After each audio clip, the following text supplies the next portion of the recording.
Tracking, alerting, protecting. This is WKYT News at 5:30. A former Kentucky athlete is now in jail in Florida facing some serious charges. Is he the same man who police say robbed several similar stores in Laurel County? At what point did we start bowing down to other people because of what they might do? Strong words tonight from a decorated Kentucky Marine. His message for terrorists who may target military members. And another setback 3 years after a devastating fire at a Kentucky farm. Firefighters are called back to battle flames again. WKYT News at 5:30 starts now. Good evening to you. He was a standout high school athlete and just 2 years ago a walk-on football player at the University of Kentucky. But tonight, 22-year-old Chad Merida of Barberville is in jail, charged in a rash of violent armed robberies in Florida. As WKYT's Phil Pendleton tells us, investigators believe Merida may be behind similar crimes here in Kentucky. It's our top story at 5:30. Chad Michael Merida used to live here in London. He also lived in Barberville. In fact, he was known as a star high school athlete playing baseball, basketball, but he was best known as a football player at Knox Central High School in nearby Barberville. He also played briefly for the University of Kentucky football team, but now he's in a jail in Florida facing some very serious charges.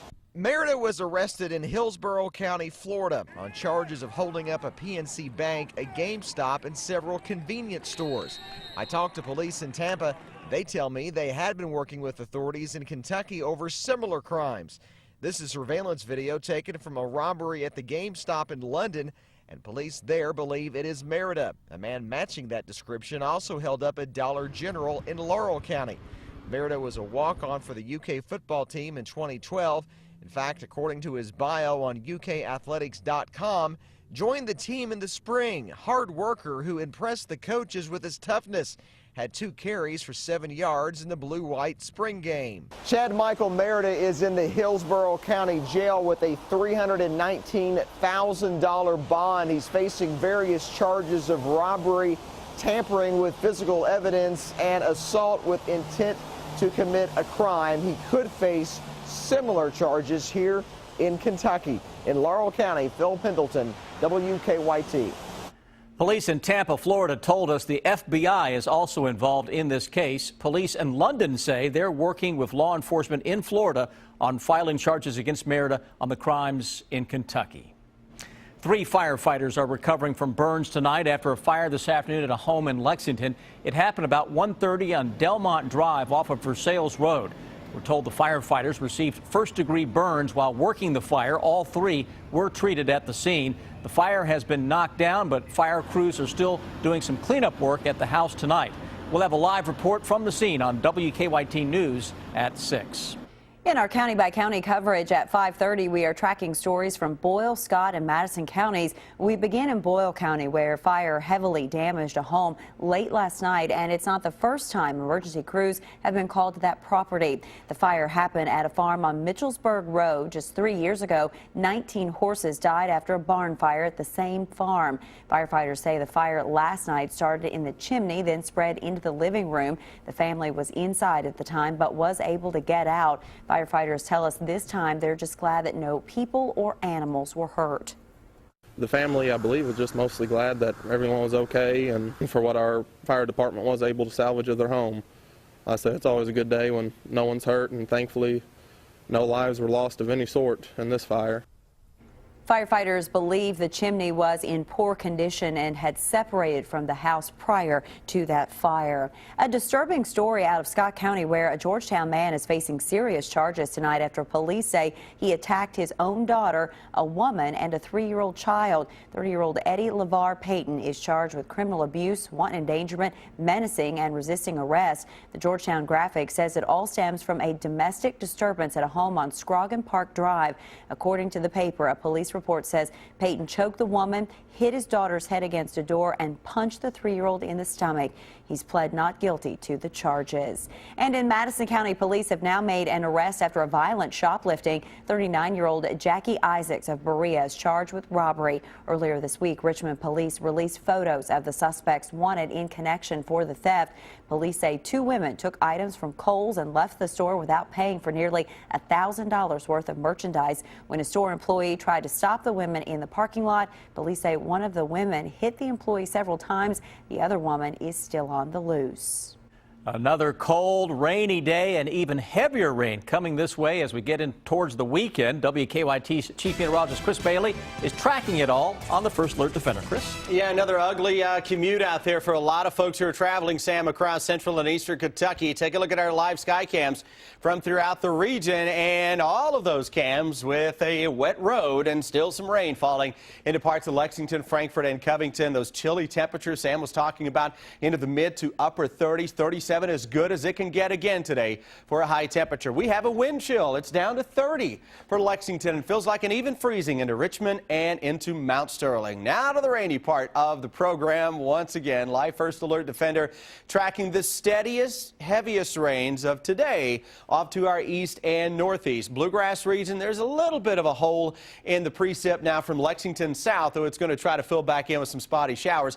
Get into sections of Georgetown, Sadieville, the Stamping Ground area toward Paris and Cynthiana, more in the way of some light rains. Southwest along the BG Parkway, then south we go toward parts of London, Corbin, Somerset. Rains begin to pick back up again in coverage and intensity, and more of those showers will continue to work in tonight. A lot of rain to come, guys, and a big temperature swing with a touch of winter that tries to show up in the 7-day forecast in about 10 minutes.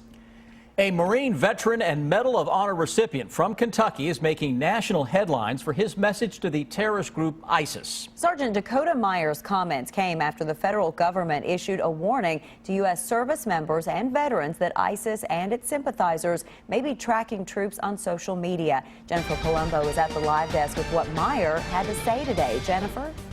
Amber, the war hero says he wants to make it clear he thinks all service members should take the government's warning seriously. Earlier this week, he tweeted, "Wonder if any ISIS members want to drop by and join my book club." He says terrorists are welcome to visit him in Adair County, and they'd get more than they want if they did. Today, Meyer pointed out that terrorists want Americans to be scared to live their lives, but he explained he's not trying to threaten or taunt ISIS. At what point did we start bowing down to other people because of what they might do?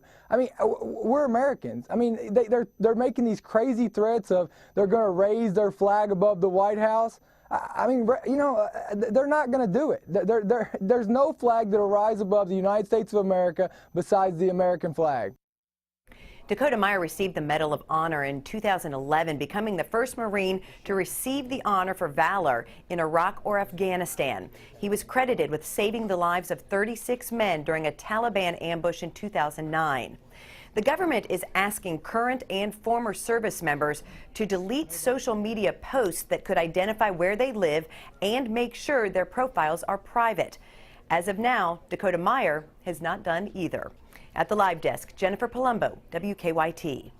Jennifer, thank you. Meyer also said he does not want to see ISIS show up at any other service members' homes. The crash of 2 school buses down in Tennessee this week, killing 2 young students, was heartbreaking, and it brings up the issue of seatbelts in school buses. Carl from Corbin has our good question tonight. Why do our school buses that take children to school not have seatbelts? And this was the scene from Tennessee. Carl, 6 states require seatbelts in school buses. Kentucky's not one of them, but Kentucky does require children under age 5 to wear a seatbelt on a school bus. But for all students, it's a cost issue, plus a debate over how much they would actually help. School buses use what's called compartmentalization to protect the riders. Those are padded seats in a small space designed to create a cushioned cocoon. But that does not stop the children, of course, from being tossed around in an accident. And now comes the money factor. It would cost, they estimate, hundreds of millions of dollars to retrofit all the old buses with seat belts. The National Highway Traffic Safety Administration also says that serious injury or deaths in school bus accidents are rare. They say that school buses are still one of the safest ways of transporting students, and most of the deaths happen getting on and off the bus, not while the students are in the seats. But certainly an issue that's going to be debated, especially if we have an accident like that one. If you have a good question, go to WKYT.com. A well-known Lexington night spot is closing its doors for good. Coming up on WKYT News at 5:30, why the owner of Buster says he is going out of business. I'm Bill Bryant. U.S. Senator Mitch McConnell says there could still be a bourbon summit, but yesterday's meeting at the White House wasn't it. And new Kentucky lawmakers learn their way around the Capitol. The bottom line is coming up.